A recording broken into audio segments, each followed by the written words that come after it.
going to be, you know, surprised by something. So don't say, no, I won't give you the question. Say, oh, I'd love to tell you what we're going to talk about. And walk them through, and you can even give that kind of generic, I'm going to talk about your family origins, your neighborhood, your school, your your profession, and frequently that's enough. But the other problem is when they get the questions ahead of time, they rehearse the interview. You know, that I think with politicians, public figures, a lot of them want the questions ahead of time, so they know they're not going to be ambushed with something. Right, Yeah, right. And I don't, you know, I don't try to give them. I just give. I tell them the basic biographical type of questions we're going to answer. But in the breaks, I ask them about certain sensitive things before we start up. So they're not. So they can think about it and think about how they want to deal with it. Right. You know. Right. But that's usually how I do it. No, I think that's an excellent strategy, and probably, you know, that same idea of this. They're also with a politician or someone who's practiced being interviewed. They're gonna like have their nice little. Here's what I'm gonna tell you. What happens when they get emotional? Now here is another situation where we want to backpedal and run the other way and ask them about, you know, their favorite food or their favorite toy or something. And really, my greatest experience with this is with veterans. And I cannot emphasize enough that oftentimes what's happening when people get emotional, that they might have thought about this, maybe it's been a long time since they've thought about it. They might think about it every day, but they have never spoken out loud about it or haven't in a long time. So often what's happening, and it's happened to each and every one of us, if we've been in fights or awkward situations or very sad, when you open your mouth, what's in your head gets, you know, caught up, choked up, the tone, everything gets all messed up. The biggest mistake would be, oftentimes people want to talk about this. They won't say, I want to talk about it, but it might be about a loved one that's close to them that died. They want to document, they want to share their feelings, they want that person's memory included in this, but they've never spoken the words. So the first thing to do, and Mike was talking at break about silence, the first thing to do is just stop. Let them be. See if they are getting their thoughts together and they might clear their voice. The other thing to say is that, and the other situation is that you've caught them by surprise. Again, it's not that they don't want to talk about it.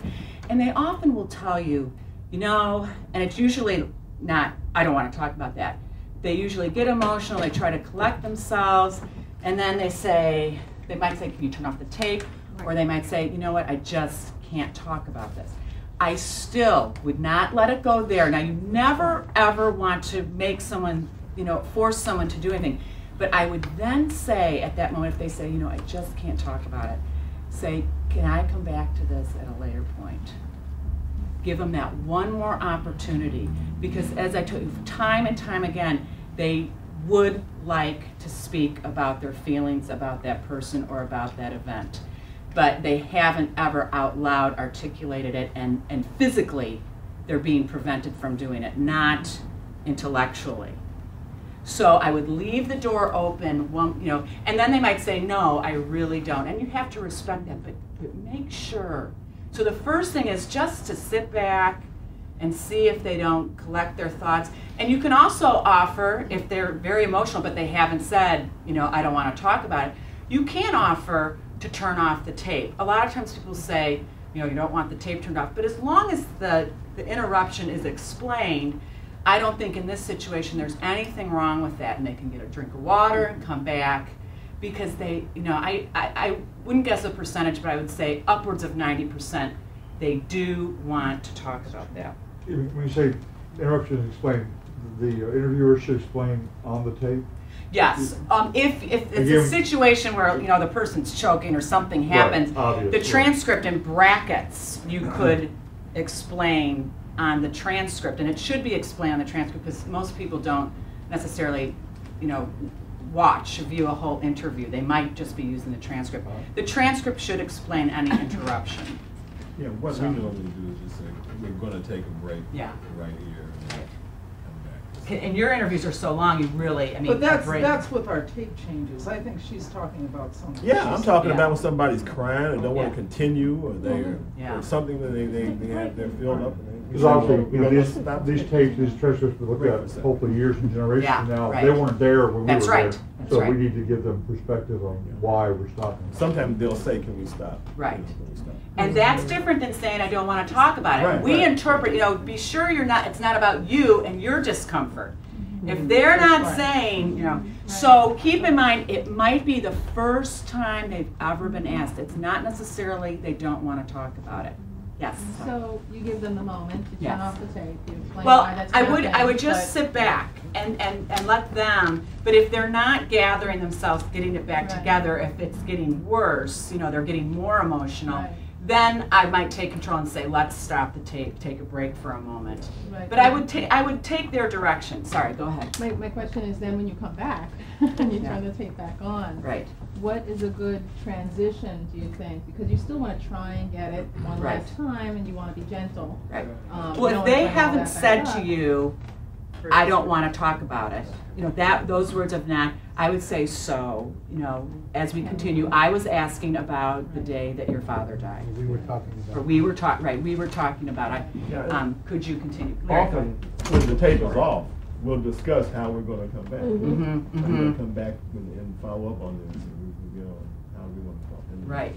And they give us some direction. Right. And you're right. The person is, I wouldn't turn the tape off unless the person requested it. That's right. And if they do, they will say, well, stop tape, turn it off. Ask them how they want to come back and then start off. Right. And sometimes they'll get emotional, in mid-sentence. And again, the best, just sit back. Just, remind yourself, this is about you, not about them. They are not saying, I don't want to talk, that let them gather and let them continue if they like. If they haven't said turn it off or I can't talk about it, then your job is to just sit back and let them be. Let them work through this. In a way, one thing that runs through a lot of these moments, and even much of the stuff we talked about before, you want to think sometimes, what do they think about me and what's going on here? And one of the things that you discover is that most interviewees, like all of them, they want to please. They want to do what is going to be successful for the interview, and they're looking for signals for you. And if the signal is shut up because I have to go on to my next question, then that's what's going to get you into that ping pong thing where they'll say, well, I guess that's what they want. So or if you get emotional, I'm turning off. And if they get a sense that you're upset because they're emotional, then they'll. But if you give them a sense of reassurance, then and the tape can, sometimes the tape can keep running. It doesn't have to be used for anything, and then they'll grab. If they're not sending you a signal, shut that thing off. I need to. To take a walk in the hall for a minute, and then we'll, in the famous documentary on the Holocaust, Shoah, he does a lot of that, and sometimes the movie's 8 hours long, because he just keeps that camera, the person needs 10 minutes. Sometimes you just sit there for 10 minutes, and he just sits there respectfully while that person, because they really wanted to tell that story, and it's very hard to get through. And I think that's really important. I find that people are afraid of emotions. A lot of they just feel uncomfortable, but it's not about you. The other thing I find interesting are the people who set ground rules beforehand. And I've had a couple of instances where people have set ground rules, and I try to be respectful of them, but I'm thinking, can we go nowhere? I did FUBU, the founder of FUBU. What was that name? Damon John. Now, that was the weirdest interview. He had his PR person in, and I'm starting to just say, ask the biographical data, like, your birthday. And she's like, no. And I'm thinking, this is going to be like horrible. Before, and I'm thinking, could you give me a year? And and there was all this whole thing about he didn't want to talk about his family background, but that was BS. She did that. I'm thinking, damn, okay, but I still then sort of proceed on. I don't know what was so big about his birthday, but I proceeded on, and he talked a lot about his family, and his growing up. Yet, Crystal had said he can't talk about anything about his growing up. He just wasn't born, that's all. So you have to be, sometimes people set these parameters, you as the interviewer should test them. You shouldn't offend. Yeah. You know, it's a dance, you know, Yeah. but you should test them. Juliana, I just had a quick question, just because a lot of these interviews are not with, you know, just lay people. A lot of them are very prominent people politically, etc. And I think that sometimes when they get emotional, they feel like it could be embarrassing for them. I've only had one. Okay. That has been embarrassed, and I said that yesterday. Ramsey Lewis was embarrassed, but I think he was embarrassed because he hadn't cried. But I mean, I've never had a problem there. Okay, so I don't care. There are things like Erin mentioned this one thing that really surprised me, and you know, because I was interviewing Julian Bond, and this is my own, you know, we have our own personal thoughts, you know, so I'm thinking civil rights, religion. So, you know, I just asked the question, and we're in the reflection period. I said, well, what about religion? And he says, now what's this for? And I said, well, it's for an archive. And before I could even get it out, he's like, oh, I've been in church 10 times in my whole life. It's been a lot. And that's only when I was campaigning. Inside, I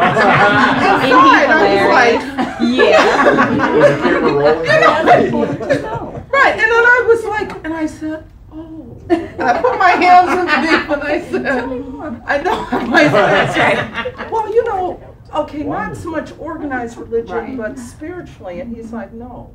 And so that was like shocking to me. Now, I could have gone and said, are you atheist? I didn't want to, I stopped because I didn't know if I wanted that on camera. But when we did the photos, it made perfect sense because I saw a picture of his father with E. Franklin Frazier and W.B. Du Bois, and they were intellectuals. They were communists. Absolutely. They didn't, you know, religion was a thing of the masses. That's how he grew up. So it all made perfect sense, you know, at that point. But I'm just saying you can't, you know, anyway. Well, that's a perfect segue to the next thing. Someone drops a bomb. I had a student that was interviewing a woman that was prominent in the founding of Planned Parenthood, and she suddenly says she was in the hotel room with the founders of NOW and was present there. And my, you know, student literally panicked, you know, turned around and ran from that. And again, you want to have, you know, what am I going to do in this ready? You've got your plan. If they say something that's completely out of left field, you're not prepared, you have no questions. And this is, again, you know, your panic. I'm supposed to be in control here, but you're not necessarily. This is what you want, actually. So you take a breath. I always say to my students, count to 3 inside your head, not out loud. But again, to give you time to think, and if you don't know it, most people don't. So it's essential that you get this documented. And you do that. Tell me more about that. Can you explain that?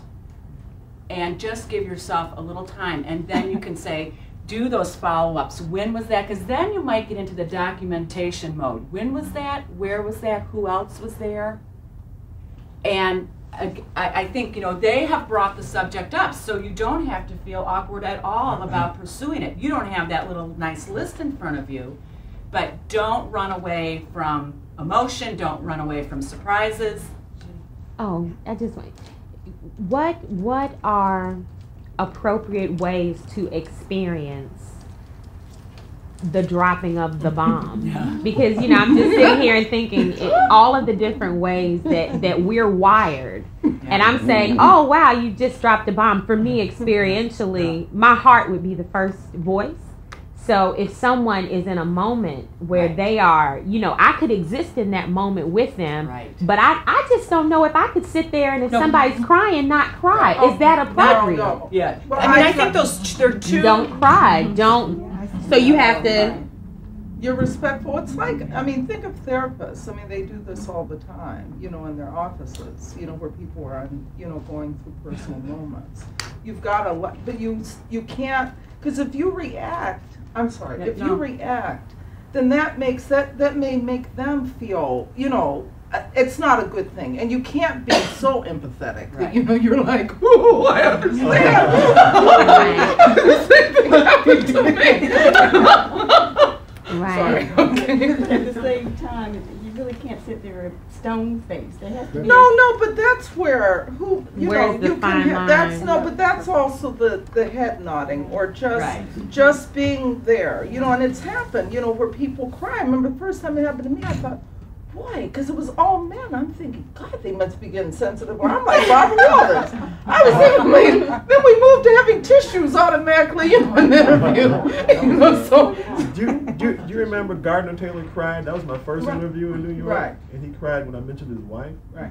And he just he broke down and cried. Right. And, so it's just sensitive, but that's okay. You know, as long as you. And they don't need your empathy. No. I mean, I don't want you to be. I agree. What if you are though? What if you experience that moment? Right. Is that inappropriate? Where are those lines? You know, I think that there is a certain amount of professionalism that you would strive for. If you are getting teary-eyed and you grab a Kleenex, fine.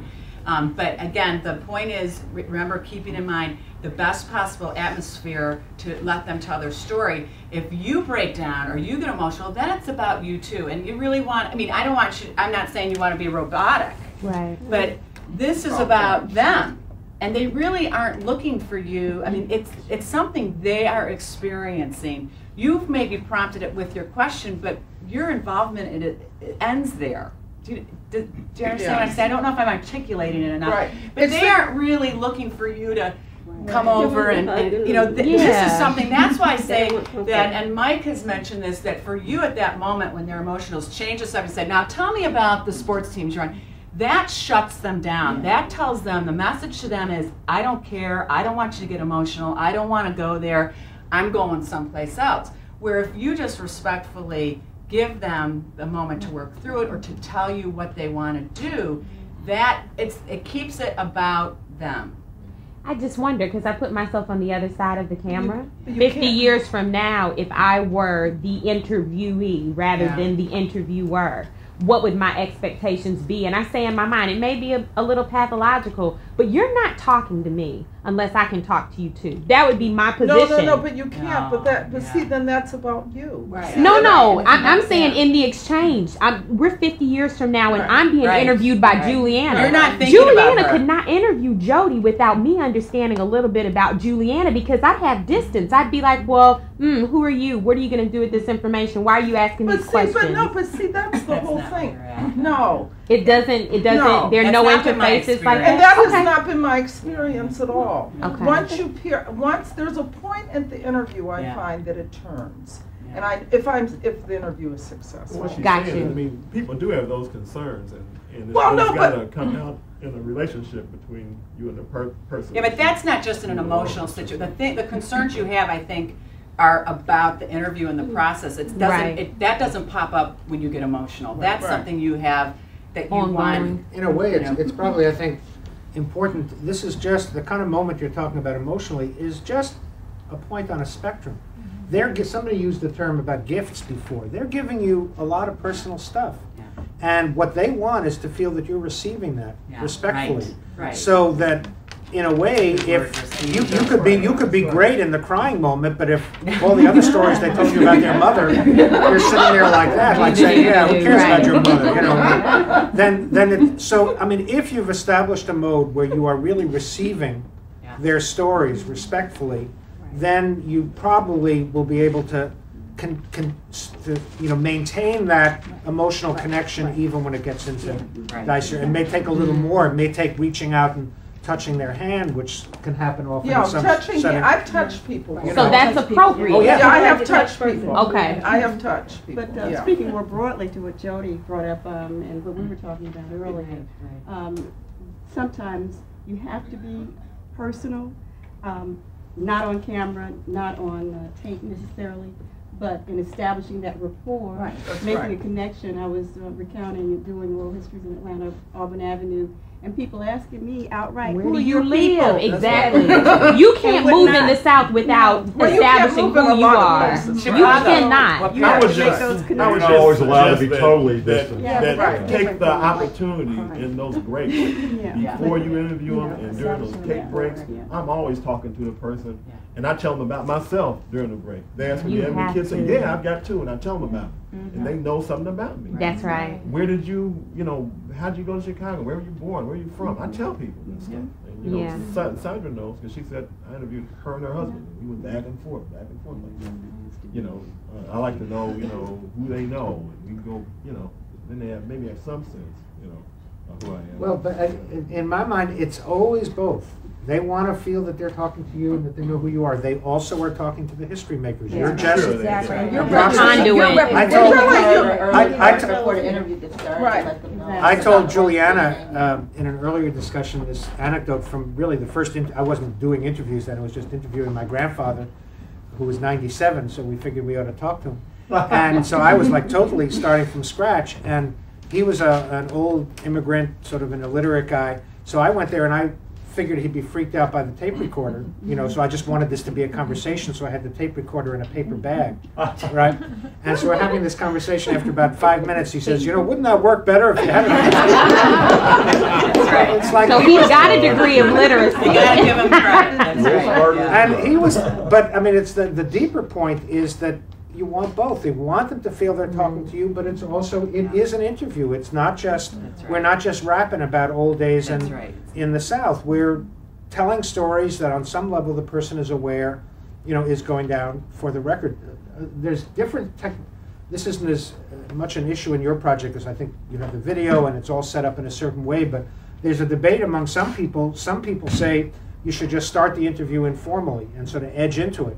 Edward Ives, folklorist from Maine, and his instructional tape makes a big deal of beginning the tape by saying, this is Professor Edward Ives, we're on such and such a date, this is tape number 23, number 6. And then he turns to the camera and he says, I'm doing that, A, to make sure that the sound levels are working so I can watch the thing. B, I'm doing it to signal that we're doing an interview. We're not just, you know, making believe that this is a conversation that happens to be being recorded. We're doing an interview for a serious purpose. And it seems to me if you, in a case like this where you have a lot of institutional structure and you'll have the video and so on, that'll take care of itself so you can put more focus on the area Jodi is saying, making sure that they feel comfortable with you as a person and that they can keep both that personal connection and the sense of why they have consented to be a history maker, you know, together in their minds, and then you can give them that reinforcement as the interviews come. Just on that same subject, I think it's a read, though. You don't, I don't really try to offer a lot of myself to someone unless they ask me. Right. You know, and when they do, I give it to them. You know, and I try to, because it's natural to do that. But if they really don't ask, and I don't really offer it, because I don't think they want me to try to explain. Right. But that's the principle that you're taking direction from them, and I do think, you know, there's lines that you draw because you don't want to be on camera talking about yourself. You know, so I think that is a good strategy that we can. And that'll come up sometimes while the tape's running, and you can say, you know, I'd be happy to talk about that after the interview, or let's wait till you know your interview's done. Yeah. Right. I just want to run through and then we can continue the discussion over lunch. And also, just one last thing on drops a bomb. When they drop a bomb, and I don't mean an emotional one, when they tell you something that you had no idea, you know, that they were married, you know, to an alien, it's not a bomb to them. I mean, so you don't have to, you know, but you catch yourself because it's hard not to be surprised, but. That idea that the fact that they're bringing up, it's not common knowledge. And then you can say, I've never read that, I've never heard that, tell me more. You know, that kind of generic. Yeah, oh, it's impossible. I do it, I know how to do it. Won't talk, it's like pulling teeth. Refer back to those kind of prompts or you know, clues. That it happens. And you just gotta hang in there and, you know, hopefully it'll come out. But you know, what did your mother cook? What did your grandmother cook? You know, they can say, I didn't have them, I was an orphan. You know, it doesn't always work, but try to get them to talk about something very familiar and controversial. Won't talk about themselves. There's people that they want to talk about their brother, their dead brother, their mother, their aunt, their uncle. It's, you know, and again, this was referenced earlier that you don't want to shut them down, but you try to swing it back to them. When they talk about a story, you know, were you there? How did you feel about it? What did you see? What was your experience? You know, and then sometimes, again, and there's a lot of debate about this because I was at the Columbia University Oral History Institute this summer, and one of the theories that they were really talking about was to ask a question and let them go, and do not interrupt them. That this is part of the process of them getting to where they're going. Most people do not have the luxury to do that. I mean, there's just, rambling and repetition. When you have a 60 to 90-minute interview, and I, even an archon, you can't know that. So you're the guide, you're the pilot. Sometimes you can. They're going through your questions. You don't have to interrupt. Great. They're on automatic pilot. You're just checking off your topics. This is awesome. But I would be more assertive in that situation when they're talking about someone else. Another option you can say, I'd love, to hear more about so-and-so or your brother, if we have time at the end, but can, you tell me about such and such, and give them something, to talk about themselves. That doesn't happen a lot, but there are people, who really are so humble, are so maybe shy, are so hesitant to talk about themselves that they want to talk about everybody around them. Won't stop talking, rambles, repeats themselves. I mean, you really do have to interrupt and say, love to come back to that if we have time. Again, that's another little generic where you're not insulting them and you're not being too abrasive. Trying to guide. That's where you have to be more assertive as the interviewer and more see yourself as, steering the boat, guiding the... A technique that's very helpful there, often when people are rambling, they will have started with something and then they sort of spin off. And so if you can go back to something they said that gets them back on track, it's a way to say, I was listening to you, rather than you've departed from the script. And so they've gone on and say, that point, that thing about your cousin, could you tell me a little more about that? And then they'll get right back on the groove and continue. A great phrase that stuck in my mind once is, somebody said, people read in lines, but they talk in spirals. Mm-hmm. And so talk does spiral around, but that doesn't mean it doesn't have some direction to it. And what you're listening for is, where is that core of direction, even though they're spiraling around? How can you pull them back to that core and get them to rein it in a little bit? The last thing I just want to mention are talking about some of the myths or criticisms of oral history. You might refer to some of them, but a lot of times people will say, oh, you do oral history. Oh, people only remember the good times. And and Ms. Richardson, I just don't find that. If they know that you're interested in their story, you've done your prep, that just has not borne itself out. And again, the depth and the range of their insights into things. Also, this issue of unreliability of memories. Oral history as a historical source has to be checked for accuracy and compared to other sources, just like any other source. Documents can be fabricated, biased. We look at the laws; they tell you a different story than the experience. So, I'm pretty dismissive of that criticism. The other thing about unreliability of memory, and Mike really went into this more, but what that experience, even if they don't have it exactly in chronological order or the exact dates, what that experience meant to them is true. How it influenced them is the truth.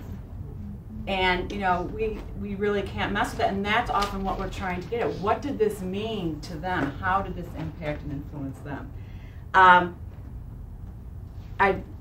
I'll conclude with that. The last thing I will say, though, is that, too, the more experience you have with this interviewing, and I'm pretty uncomfortable talking about this in some respects because, and maybe Larry and Mike and Ms. Richardson can speak to this as well, but you get to a point where you see really how powerful an interviewer can be. It's just this feeling that starts to happen that you really are leading people. I mean, and it could be abused, and you have to keep in mind, what the values of the project yourself, what your responsibility is. That we're not trying to trick people into saying things, but we want to make it possible for them to be comfortable. But it's a little frightening. I don't know if you reacted that way yourself, but I thought I don't know, I didn't, I was very uncomfortable. I backed off that kind of power of what could be done with that. And it's just something to be aware of, and when it starts to happen. I agree with that, and I think, the overriding, in our case, thought should be the ethics, the ethics of the project. That there's certain things, I've been surprised sometimes people who they were and what they said. And in the back of my mind, I was even doing that with Julian Bond that day because I could have gone forward. But it was, maybe he would have put it in context too, so that's a judgment. But you do, when you have the ability to get people to talk, that's a powerful thing, weapon. And it's a very powerful thing. It's a gift. It's a gift, but it can be misused. Right. It should be used as a gift, not as a weapon. Right. Yeah. I like to tell people that if they look like they're getting nervous at the beginning, I'd say, look, we're not 60 minutes. We're here to tell your story, like you said, to document history, your history. We're not here to blindside you. That's right. And another thing is that, people sometimes, you have to keep aware that the tape is rolling. In the case that people may be making off-the-record comments that they don't want to have recorded, on. We don't edit, and that's the whole thing. We don't really edit the interviews. In all the interviews we've done, I've had one person, who I don't know, he panicked, and it almost made me say, I knew him, that I should not interview people